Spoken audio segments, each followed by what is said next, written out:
Bonsoir à tous et à tous. Je suis votre coach en amour et dans le développement personnel.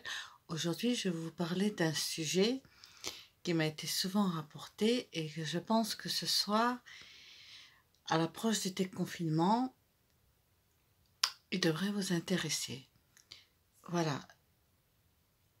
Au moment du déconfinement, il y a eu beaucoup de ruptures, donc des personnes se sont retrouvées seules et puis ils ont fait des sortes de silence radio.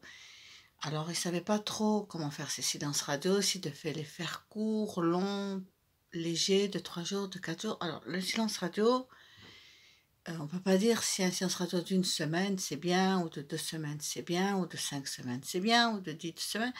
Le silence radio peut aller de 1 jour, et même, je dirais, jusqu'à 1 an.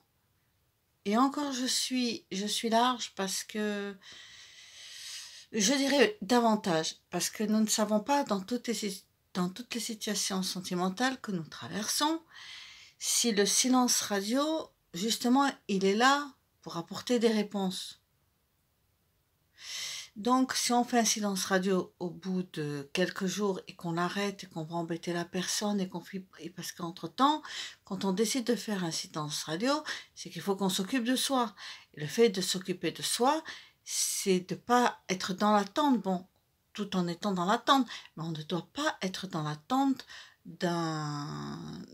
comment ça s'appelle, d'un SMS qui nous parle. Nous savons très bien que s'il y a une rupture, c'est qu'il y a eu une brisure. Et si cette brisure, les deux personnes ne la comprennent pas, celui qui a fait la rupture est le plus fort. Parce que celui qui a fait la rupture, c'est lui qui décide, à un moment donné ou à un autre, où la relation va reprendre. La victime, c'est celui qui part, c'est pas celui qui reste. Mais, comme je vais vous dire, les SMS ont tous une fin. Alors, il est vrai que nous devons donner des dates à faire ces petits silences radio. Alors moi, je suis pour les premiers silences radio, ce que je donnerai 21 jours, 3 semaines, ce qui permet la colère de tomber, de réfléchir, le manque, créer tout ça. Une semaine, c'est trop court pour moi, à moins que ce soit des petites choses. Des fois, en quelques jours, moi j'ai vu autour de moi des personnes qui se disputaient 15 jours, tout ça. Ils ont fait une séance radio, ils se croyaient plus se voir et puis ils sont revenus ensemble et puis c'est parti. Je connais une autre histoire aussi pareille, semblable. La personne se disputait, voulait laisser vivre, donc ils ont fait une espèce de silence radio. Je sais pas s'ils appellent ça des silences radio. Bon, ils ont fait pris de l'éloignement. Et puis bon, bref, moi, à l'époque, je m'occupais de l'histoire, j'ai vu ça, j'ai dit, oh, c'est pas possible, tu vas pas laisser faire ça.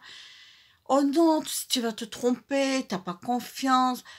Bon, je lui ai dit, mais moi, j'ai un ressenti, c'est que je sens que c'est pas fini, il y a quelque chose à faire.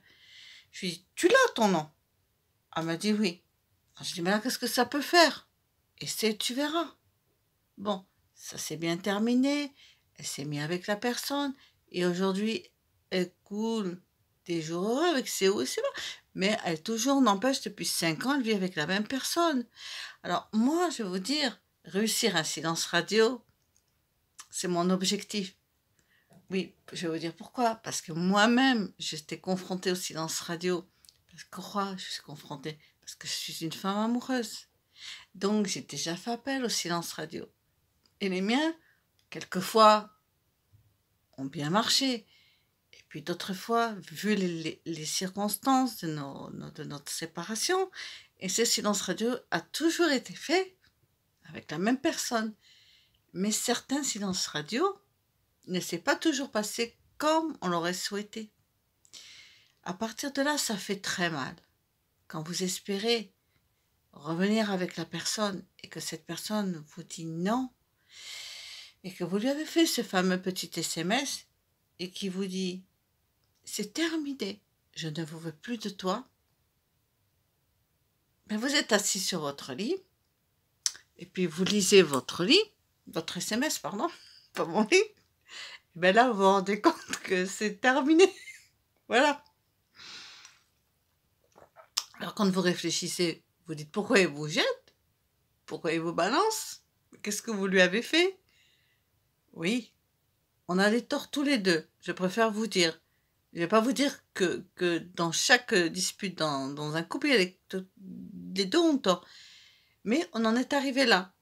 Alors que faire une fois qu'on a cet SMS qui fait mal, où on passe une très mauvaise journée, on pleure, et puis on revoit sa vie avec cette personne qu'on a tant aimée. Eh bien moi, je ne veux pas voir ça pour les personnes pour qui je fais cette vidéo. Moi, je veux voir des personnes qui soient heureuses de retourner avec leur aide, si c'est leur désir. Donc, il y a un travail à faire. Si on doit faire un silence radio, on le prend du début à la fin. On essaye de savoir pourquoi on a craqué, quelles sont les fautes, qu'est-ce que notre partenaire nous attendait. Pourquoi on en est arrivé là, alors que notre relation, moi, pour moi personnellement, ma relation avait très bien commencé au départ. Mais il y avait quand même des choses que j'aurais dû mieux regarder. Mais vous voyez, lorsqu'on tombe amoureux, et ce fut mon cas, je suis tombée amoureuse, donc je n'ai pas été objective, alors que normalement j'aurais dû l'être et méfiante. Mais j'arrivais à l'ère de mes 50 ans et j'ai voulu croire à l'amour. Donc après 5 belles années, avec ses hauts et ses très très bas, dans une dispute stupide, hein, je peux vous la dire, la dispute, elle est stupide, pour un repas. C'est ce qui a fait l'étincelle, c'est un repas. Je lui ai demandé de m'accompagner dans sa famille. Il m'a dit non. Mais je lui ai dit, toute ta famille sait que je suis là, qu'on est ensemble. Et bien il m'a dit, je ne t'emmènerai pas. C'est pour te donner une punition pour ce qui s'est passé la dernière fois. Je lui ai dit, mais je lui ai dit, bon, je n'aimerais pas son nom, mais je lui ai dit, mais quand même, c'est 1 an s'est écoulé. J'ai dit, moi j'ai envie d'être avec toi. Ah, il m'a dit, tu as le choix, ou tu vas chez ta mère, ou tu restes à m'attendre tout l'après-midi. Mais j'ai dit, déjà ma mère n'est pas là. Alors déjà, je devais l'attendre à l'appartement, sans clé. Sans clé.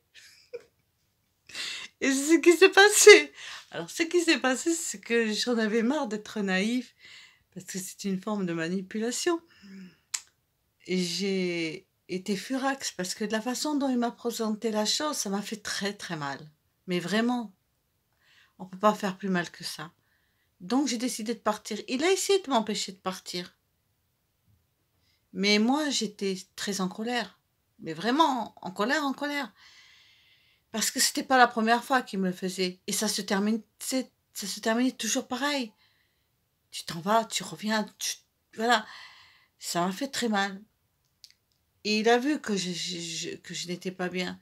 Et il n'a pas, à ce moment-là,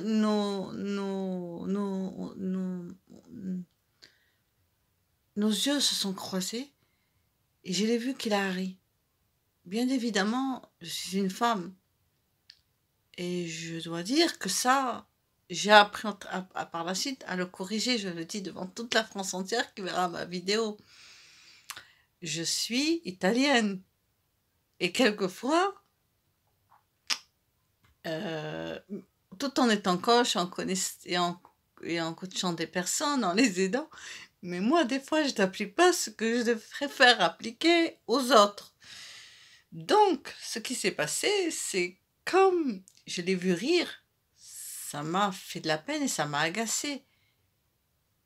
Et j'étais devant sa voiture, ben, vous savez ce que je lui ai fait? Ben, j'ai pas pu m'empêcher de lui tourner son rétro. Oui, bon, je sais qu'aujourd'hui, j'aurais pas dû le faire. Ben, parce que j'ai préféré être primitive que de faire de la discussion. J'aurais dû partir chez ma mère, ou voir une amie, ou me balader. Mais d'avoir fait ça, ça m'a servi à quoi?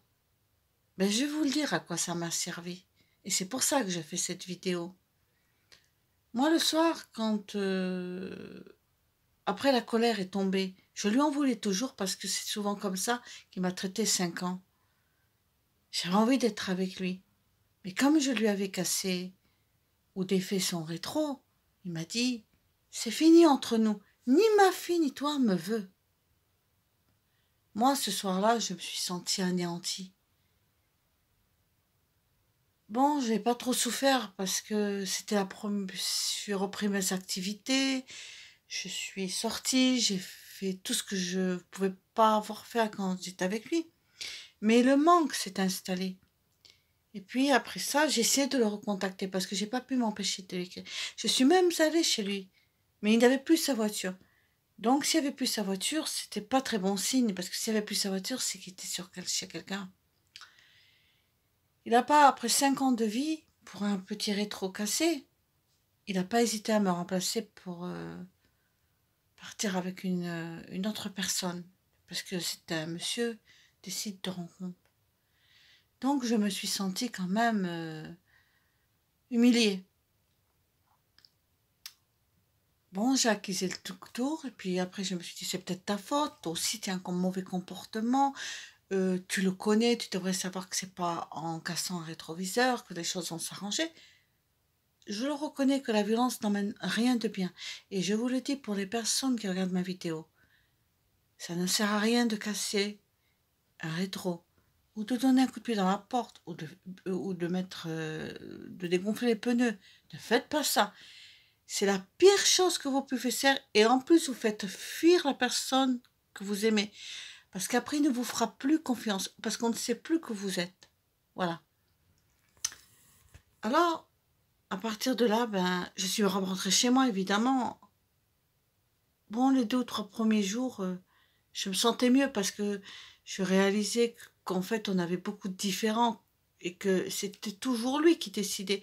Et moi, je me retrouvais un peu le dindon de la farce. Alors moi, je donnais des conseils à des personnes et moi, je ne pouvais pas, je faisais pas du tout ce que je conseillais à mes clientes. Mais alors, je faisais tout le contraire, hein.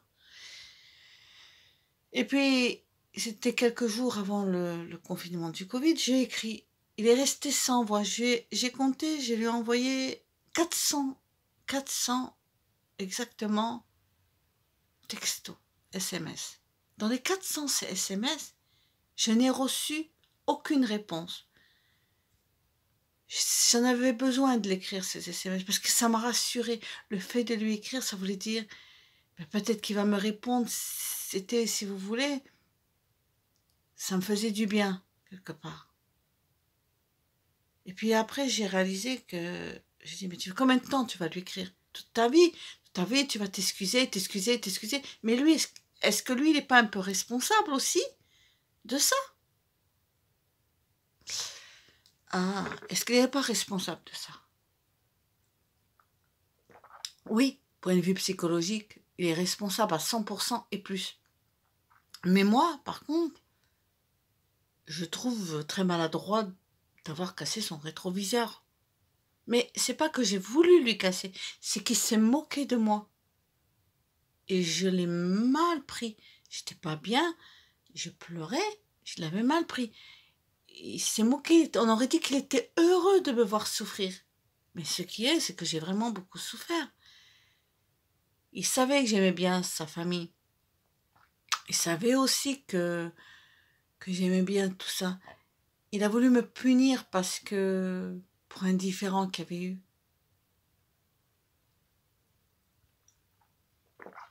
Donc, il a voulu à partir de là rompre. Donc, moi, j'ai essayé de revenir avec lui comme une dispute. Mais à partir de là, je suis tombée sur un mur. Mais un mur d'un mur, ça veut dire, vous pouvez lui écrire 20 fois, 30 fois, 40 fois par jour. Il ne vous répondra pas. Il ne vous répondra que lorsque lui vous le voudra. Alors, on est rentré dans le confinement, ce qui m'a beaucoup bouleversée. Même beaucoup de monde, il n'y a pas que moi, hein.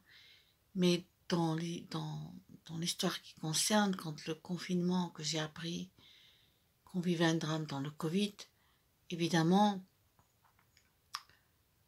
ça m'a bouleversée, moi qui aimais la vie, qui aimais sortir, qui aimais tout ça. Du jour au lendemain de vivre enfermée, de ne pas voir du monde, de m'inventer. Je me suis réinventée, je peux vous dire que je me suis réinventée. Mais j'ai au moins réussi à sortir de moi ce qui était au plus profond de moi.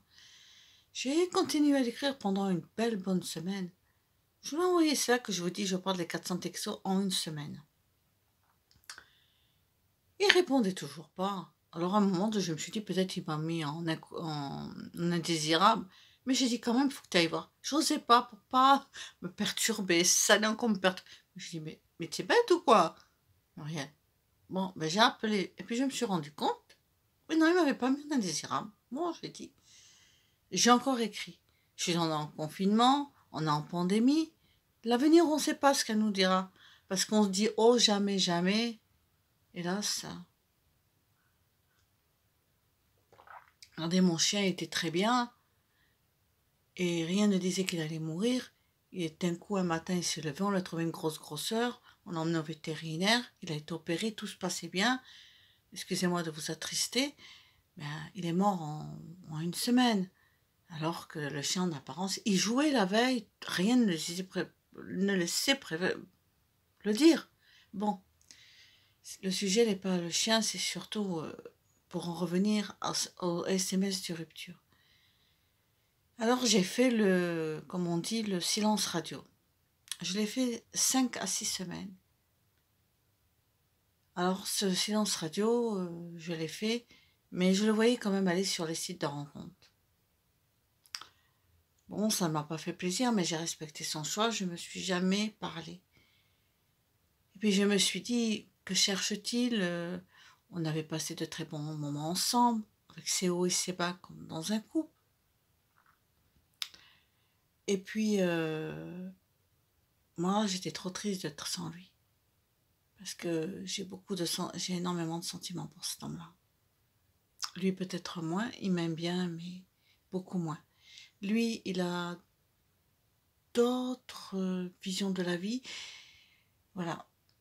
J'en reparlerai peut-être dans une autre vidéo du personnage. Parce que on peut en faire des vidéos et des vidéos sur lui. Et surtout ce que j'ai pu vivre pendant ces années avec lui. Qui m'ont quand même emmené pas mal de destruction. Mais j'ai réappris à sortir de moi et à redevenir celle que j'étais, celle de maintenant et de toujours. Mais pendant quelques mois, ça n'a pas été sage. Bon, je parlerai par les anecdotes de personnes qui poseront des questions pour les aider justement à ne jamais tomber comme casser un rétroviseur. Mais j'ai honte aujourd'hui d'avoir cassé ce rétroviseur. Mais je me dis, pourquoi tu es tombé si bas? Parce que tu as dit, tu viens pas à un repas dans la famille. Mais j'avais qu'à partir. Mais quand je le réalise, mais je me dis, mais même ma parole, mais Muriel, mais il te veut pas, mais pourquoi tu t'imposes? Mais ça, on le sait toujours avec le recul, malheureusement, on ne le sait pas le jour même. Alors, ce qui s'est passé, c'est qu'au bout de quelques semaines, 5 semaines, je n'ai pas envoyé de texto.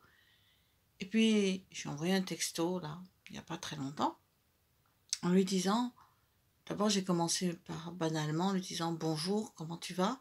Oui, je voulais prendre de ses nouvelles parce que je sais qu'il a quelques soucis de santé et qu'il a bien du mal à y faire face. Il m'a pas répondu. Bon. Et puis, au bout d'un moment, j'ai continué mes trucs. Il me fait, mes 50 euros. Ah, j'ai dit, oui, tes 50 euros de quoi? Il me fait, du rétro. Bon. J'ai pas répondu.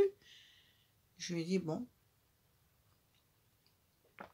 Et puis après, j'ai enchaîné. Je lui ai dit, je sais plus ce que j'ai dû lui dire.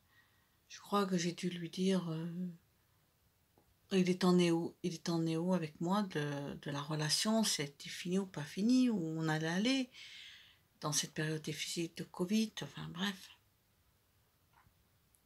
Il m'a répondu, je ne te veux plus. Alors là, ce fut pour moi la douche froide. Je dois dire que pendant un jour, je me suis sentie très mal. Oh, j'ai l'habitude qu'il me renvoie de ces mots, c'est terminé de terminer, je veux plus te voir. Il m'a dit très souvent, il est parti vivre avec d'autres femmes, il m'a laissé, il m'a fait de tout. Et moi, j'ai tout accepté par amour, parce que j'ai par forme de dépendance. Mais c'est pas le sujet de la dépendance, ce soir, c'est le sujet de l'SMS qui dit, ces deux mots, je ne te veux plus. Et puis, en plus, vous le voyez sur les sites de rencontres. Que faire quand vous voyez la personne qui a quand même été 5 ans dans votre vie, qui a moins de 2 mois été dans votre lit, et qui vous dit « je ne vous veux plus ». Alors là, vous vous dites « il y a un problème ». Mais quand vous le voyez sur les sites de rencontres, du matin au soir, eh bien, il faut se dire que si cette personne avait envie d'être avec vous, ne serait pas sur un site de rencontre. Elle viendrait vers vous. Donc cette personne, dans ce cas,